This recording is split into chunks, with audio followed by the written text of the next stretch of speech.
আপনি যদি কাউকে জিজ্ঞেস করেন শরিয়া কি, বেশিরভাগ মানুষ কি উত্তর দেবে?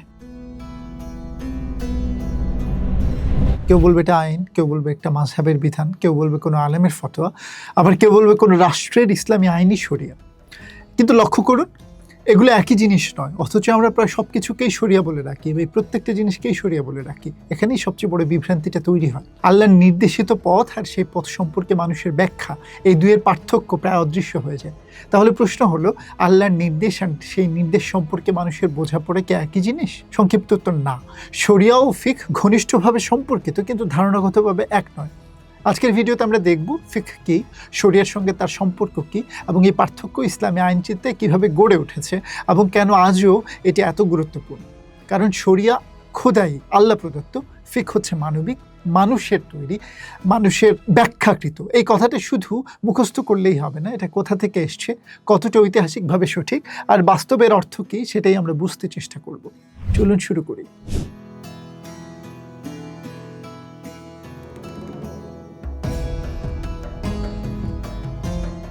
প্রথমে আসি ফিকহ শব্দের অর্থ নিয়ে। আরবি ফিকহ শব্দের সাধারণ অর্থ বোঝা, গভীরভাবে অনুধাবন করা।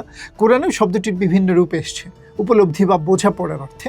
তবে পরবর্তী ইসলামী ঐতিহ্যে ফিকহ ধীরে ধীরে একটি বিশেষায়িত শাস্ত্রের নাম হয়ে ওঠে। মানুষের কাজ সম্পর্কিত শরিয়াগত বিধান নির্ণয়ের জ্ঞান। ক্লাসিক্যাল উসুল ফিকহকে সংজ্ঞায়িত করা হয় মানুষের কাজ সংক্রান্ত শরিয়াগত বিধান বিস্তারিত দলিল থেকে অর্জনের জ্ঞানকে। এই সংজ্ঞার দুটি দিক বিশেষভাবে গুরুত্বপূর্ণ। প্রথমত, ফিকহ মানুষের বাস্তব কাজ নিয়ে আলোচনা করে, যেমন নামাজ, রোজা, বিবাহ, তালাক, ক্রয় বিক্রয়, উত্তরাধিকার, বিচার এবং সামাজিক সম্পর্ক। দ্বিতীয়ত, এসব বিধান সরাসরি অনুমান করে দেওয়া হয় না, দলিল বিশ্লেষণ করে নির্ণয় করা হয়। অর্থাৎ ফিকহ মূলত একটি ব্যাখ্যামূলক ও যুক্তি নির্ভর প্রক্রিয়া। এখানে আরেকটি বিষয় পরিষ্কার করা দরকার, কোরআন ও সুন্নাহ ফিকহ নয়, এগুলো ফিকহের উৎস। ফিকহ হলো সেই উৎসের ভিত্তিতে একজন আইনজ্ঞের অর্জিত সিদ্ধান্ত। তাই একজন ফকিহ শুধু টেক্সট উদ্ধৃত করেন না, তাকে নির্ধারণ করতে হয় কোন দলিল প্রাসঙ্গিক, শব্দের অর্থ কী, হাদিস কতটা নির্ভরযোগ্য, নির্দেশটি সাধারণ নাকি বিশেষ, অন্য দলিলের সঙ্গে এর সম্পর্ক কী, কিংবা নতুন পরিস্থিতিতে পূর্ববর্তী বিধান কিভাবে প্রয়োগ করা হবে। অর্থাৎ ফিকহ শুধু তথ্যের সমষ্টি নয়, এটি একটি ব্যাখ্যামূলক পদ্ধতির ফল। শরিয়া কিভাবে ফিকহের রূপ নেয়? এখানে একটি বিষয় স্পষ্ট করা দরকার, মুসলিম বিশ্বাস অনুযায়ী শরিয়া মানুষের তৈরি নয়, কিন্তু সেই শরিয়াকে কিভাবে বোঝা হবে এবং বাস্তবে কিভাবে প্রয়োগ করা হবে তা নির্ধারণ করতে মানবিক ব্যাখ্যা অনিবার্য। একটা সহজ উদাহরণ দেখি। কুরআন নামাজ প্রতিষ্ঠার নির্দেশ দেয়, কিন্তু নামাজের সময় রাকাত, সফরে বা অসুস্থ অবস্থায় আদায়ের নিয়ম, এসব বিস্তারিত একটি আয়াতে দেওয়া নেই। এগুলো গড়ে উঠেছে নবুয়তি, সুন্নাহ, হাদিস, সাহাবীদের চর্চা এবং পরবর্তী ফকিহদের ব্যাখ্যার মাধ্যমে। একইভাবে কোরআন ন্যায় বিচারের নির্দেশ দেয়, কিন্তু আদালতের কার্যপ্রণালী, সাক্ষ্য প্রমাণের মানদণ্ড কিংবা বিচারিক পদ্ধতির মতো প্রশ্নগুলোর উত্তর মূলত ফিকহের মাধ্যমে বিকশিত হয়েছে। অর্থাৎ শরিয়া নরমেটিভ দিক নির্দেশনা দেয়, আর ফিকহ সেই দিক নির্দেশনাকে নির্দিষ্ট আইনগত সিদ্ধান্তের রূপ দেয়। তবে এই প্রক্রিয়া যান্ত্রিক নয়। ভাষা, দলিলের মূল্যায়ন, হাদিস যাচাই, প্রেক্ষাপট, যুক্তি এবং আইনজ্ঞের বিচার সব মিলেই একটি ফিকহি সিদ্ধান্ত তৈরি হয়। এ কারণে ইমাম শাফিঈর আল রিসালা এত গুরুত্বপূর্ণ।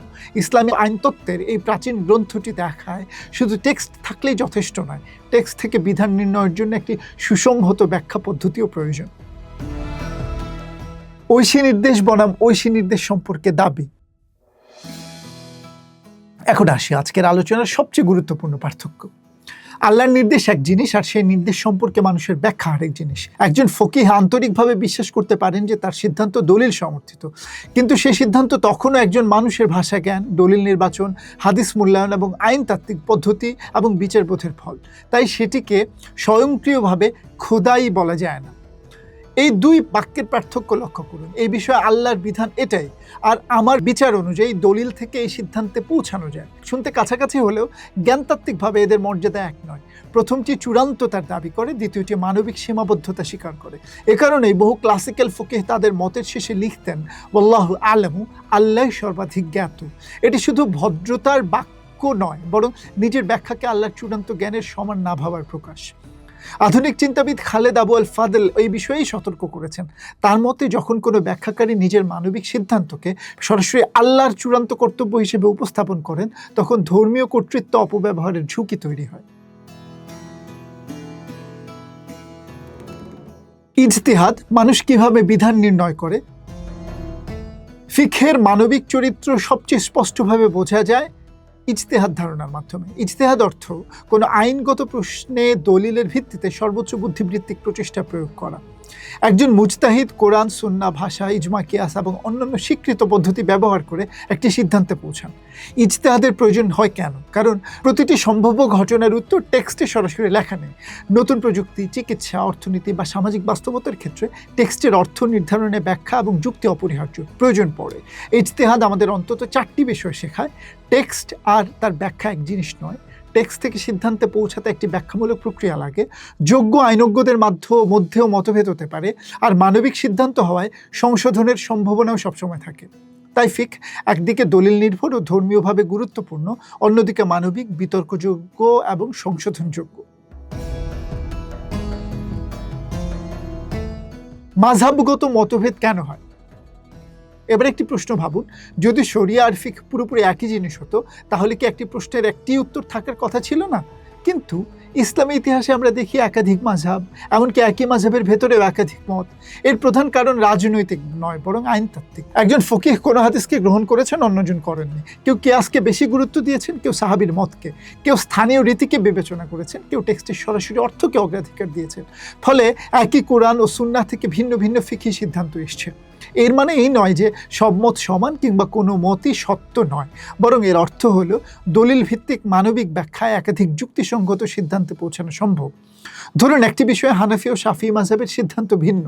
এর অর্থ এই নয় যে কেউ কোরআন বা সুন্নাহ অস্বীকার করেছেন, বরং তারা দলিলের অর্থ ও প্রয়োগের ভিন্ন সিদ্ধান্তে পৌঁছেছেন। তাহলে কোনটি শরিয়া? প্রথাগত উত্তর হবে দুটোই শরিয়াকে বোঝার ফিকহি চেষ্টা, কিন্তু কোনো একটি মতকে আল্লাহর চূড়ান্ত জ্ঞানের সঙ্গে সম্পূর্ণ অভিন্ন বলা যাবে না। সব ফিকহি কি শরিয়া? উত্তরটা সরল নয়। ফিক শরিয়াকে বোঝার মানবিক প্রচেষ্টা ঠিকই, কিন্তু ইতিহাসে বহু ফিকহি মত পরে সংশোধিত, দুর্বল বা অপ্রযোজ্য বলে বিবেচিত হয়েছে। এমনকি একই মাযহাবের ভেতরেও আগের সিদ্ধান্ত পরিবর্তিত হয়েছে। তাই বলা যায় ফিক শরিয়ার ব্যাখ্যা, কিন্তু ফিকহের প্রতিটি মতই শরিয়ার নিখুঁত প্রকাশ নয়। এটা বোঝার জন্য 3টি স্তর আলাদা করা দরকার। প্রথম স্তর প্রকাশিত উৎস অর্থাৎ কোরআন ও সুন্নাহ, দ্বিতীয় স্তর মানবিক ব্যাখ্যা অর্থাৎ ফিক, তৃতীয় স্তর বাস্তব প্রয়োগ যেমন ফতোয়া, আদালতের রায় এবং রাষ্ট্রীয় আইন। সমস্যা শুরু হয় যখন তৃতীয় স্তরটাকেই সরাসরি প্রথম স্তর বলে উপস্থাপন করা হয়। ধরুন, একটি রাষ্ট্র কোনো একটি মাযহাবের একটি নির্দিষ্ট মতকে আইন হিসেবে গ্রহণ করলো, এরপর সে আইনকেই বলা হলো আল্লাহর শরিয়া, অথচ এখানে অন্তত 2টি মানবিক নির্বাচন রয়েছে। প্রথম ফকিহের ব্যাখ্যা, তারপর রাষ্ট্রের সেই ব্যাখ্যাকে বেছে নেওয়া। ফতোয়া, ফিকহ ও আদালতের রায় এক নয়।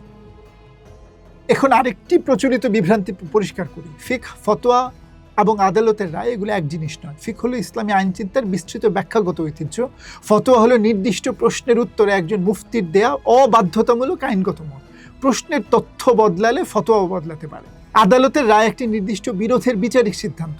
এটি সংশ্লিষ্ট পক্ষের জন্য বাধ্যতামূলক হতে পারে, কিন্তু তাই বলে সর্বজনীন ধর্মীয় সত্য হয়ে যায় না। আর রাষ্ট্রীয় আইন হলো রাষ্ট্রের কার্যকর আইন। এটি কোনো ফিকহি মতের উপর ভিত্তি করে হতে পারে, আবার প্রশাসনিক বা রাজনৈতিক সিদ্ধান্তের ফলও হতে পারে। এই পার্থক্যগুলো গুরুত্বপূর্ণ, কারণ যখন ফতোয়া, আদালতের রায় বা রাষ্ট্রীয় আইনকে সরাসরি শরিয়া বলা হয়, তখন তাদের মানবিক ও প্রাতিষ্ঠানিক চরিত্র আড়াল হয়ে যায়। ক্লাসিক্যাল যুগে কি পার্থক্যটা এতই স্পষ্ট ছিল? এখানে একটি গুরুত্বপূর্ণ ঐতিহাসিক সতর্কতা দরকার। আজ আমরা প্রায়ই বলি শরিয়া খোদা প্রদত্ত এবং অপরিবর্তনীয়, আর ফিক মানবিক ও পরিবর্তনশীল। বিশ্লেষণাত্মকভাবে এই পার্থক্যটি খুবই কার্যকর, কিন্তু ক্লাসিক্যাল মুসলিম সাহিত্য সবসময় এতটা সরল ছিল না। অনেক লেখক কখনো শরিয়া শব্দ দিয়ে সামগ্রিক ইসলামী বিধান বুঝিয়েছেন, আবার কখনো ফিক শব্দ দিয়ে ধর্ম সম্পর্কে বিস্তৃত বোঝাপড়া বুঝিয়েছেন। ফলে ঐতিহাসিক ব্যবহারে দুটি শব্দের সীমা রেখা সবসময় কঠোর ছিল না। ব্রিলের এনসাইক্লোপিডিয়া অফ ইসলাম সহ বিভিন্ন গবেষণায়ও দেখানো হয়েছে ফিকের ব্যাখ্যাগত পদ্ধতি ধীরে ধীরে বিকশিত হয়েছে। অর্থাৎ ধারণাগতভাবে শরিয়া ও ফিক আলাদা হলেও ঐতিহাসিক ব্যবহারে এদের সম্পর্কে অনেক বেশি ঘনিষ্ঠ। তাহলে আজ এই পার্থক্যটাকে এত গুরুত্ব দেওয়া হয় কেন?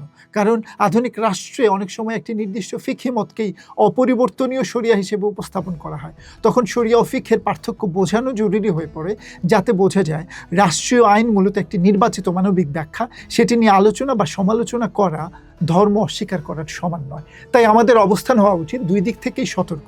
ধারণাগতভাবে শরিয়া ও ফিকহ আলাদা, কিন্তু ঐতিহাসিকভাবে দুই শব্দ সবসময় একই নির্দিষ্ট অর্থে ব্যবহৃত হয়নি।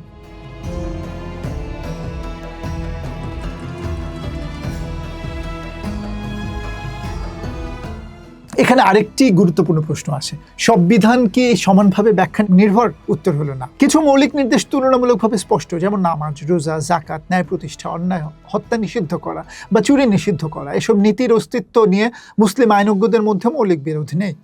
কিন্তু বাস্তবে এগুলো কিভাবে প্রয়োগ হবে সেখানেই ফিকহের ভূমিকা শুরু হয়। যেমন চুরি নিষিদ্ধ, এটা স্পষ্ট, কিন্তু কোন কাজ আইনগতভাবে চুরি, শাস্তির শর্ত কি, প্রমাণের মানদণ্ড কি, কিংবা বিশেষ পরিস্থিতি কিভাবে বিবেচিত হবে, এসব প্রশ্নের উত্তর ফিকহ নির্ধারণ করে। তাই সবই ব্যাখ্যা যেমন ঠিক নয়, তেমনি কোনো ব্যাখ্যার দরকার নেই এই কথাও ঠিক নয়। আরও নির্ভুলভাবে বললে, ইসলামী উৎস কিছু মৌলিক নীতি ও নির্দিষ্ট বিধান দেয়, কিন্তু সেগুলোর অর্থ, পরিসর ও বাস্তব প্রয়োগ নির্ধারণে মানবিক ব্যাখ্যা অনিবার্য। ফিকহ কেন পরিবর্তিত হয়? যদি ফিকহ মানবিক ব্যাখ্যা হয়, তাহলে সময়, স্থান ও পরিস্থিতির পরিবর্তনের সঙ্গে এর কিছু সিদ্ধান্তও পরিবর্তিত হতে পারে।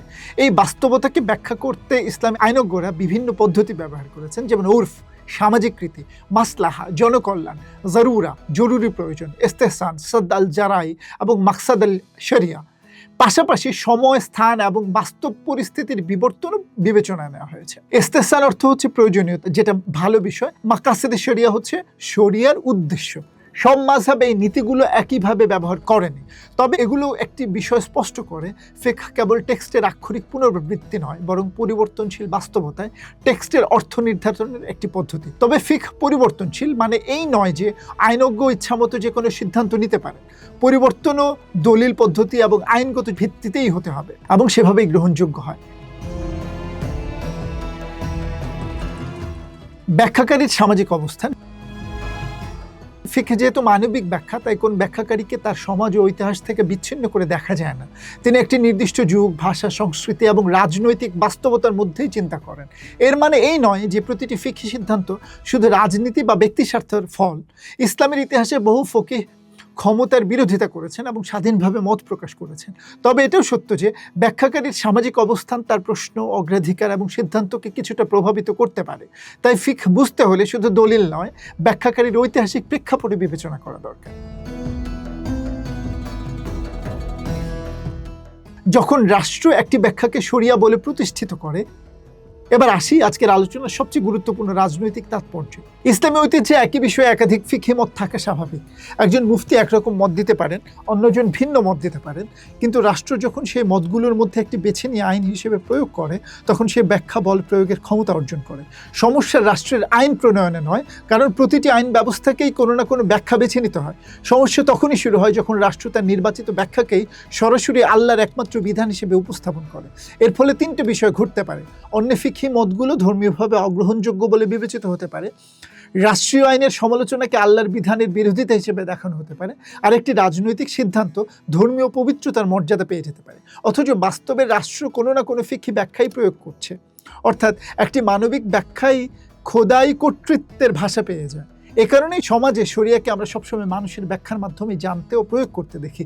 তাই কোনো রাষ্ট্রের ইসলামী পারিবারিক আইন, দণ্ডবিধি বা ব্যাংকিং আইনের সমালোচনা করলেই আল্লাহর নির্দেশ অস্বীকার করা হয় না, বরং প্রশ্ন করা যায় রাষ্ট্র কোন ফিকহি মতটি গ্রহণ করেছে, অন্য স্বীকৃত মতগুলোকে কেন গ্রহণ করা হয়নি, আইনটি কি শরিয়ার ন্যায়, কল্যাণ ও ক্ষতি প্রতিরোধের উদ্দেশ্য পূরণ করছে। আজকের বাস্তবতায় নতুন কোনো ইজতিহাদের প্রয়োজন আছে কি? এই প্রশ্নগুলো ইসলামী আইনচিন্তার ভেতরেই বৈধ। এগুলো ব্যাখ্যাকে জবাবদিহির মধ্যে রাখে। সমস্যা তখনই হয় যখন আল্লাহর আইন কথাটিকে যুক্তির সমাপ্তি হিসেবে ব্যবহার করা হয়। তখন রাষ্ট্রের নির্বাচিত ব্যাখ্যায় আল্লাহর চূড়ান্ত নির্দেশ হিসেবে উপস্থাপিত হয়, আর ভিন্ন মতকে ধর্মবিরোধিতা বলে আখ্যায়িত করা হয়।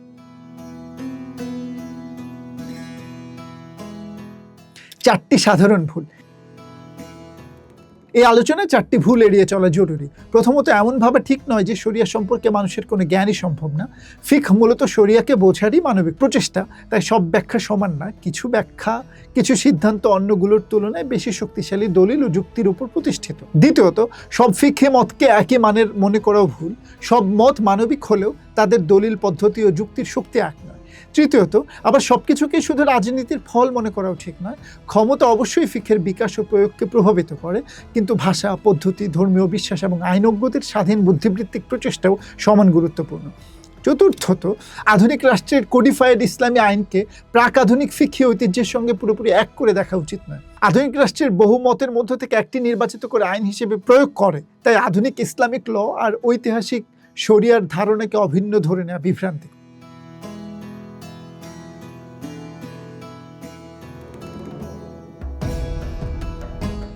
এতক্ষণের যে আলোচনা আমরা করলাম এটাকে আমরা সহজ একটা কাঠামোতে সাজাতে পারি। প্রথম স্তর আল্লাহর আদর্শ, অর্থাৎ আল্লাহর ন্যায়, কল্যাণ ও সঠিক জীবন পথ।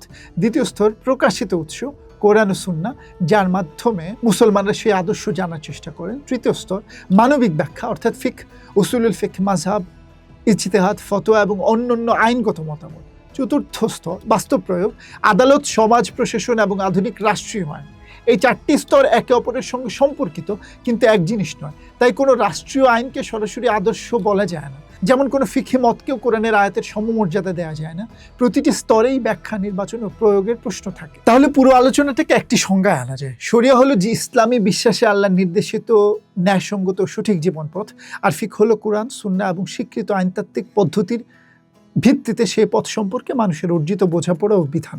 সহজ করে বললে শরিয়া হলো সেই পথ যাকে আল্লাহ সঠিক বলেছেন বলে মুসলমানরা বিশ্বাস করেন, আর ফিক হলো মানুষের সেই পথটি কিভাবে বুঝেছে তা।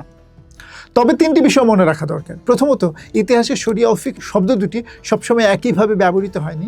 দ্বিতীয়ত, ফিক মানবিক হলেও তা কখনোই এলোমেলো মতামত নয়, এর ভিত্তি শাস্ত্রীয় পদ্ধতি, দক্ষতা ও যুক্তি।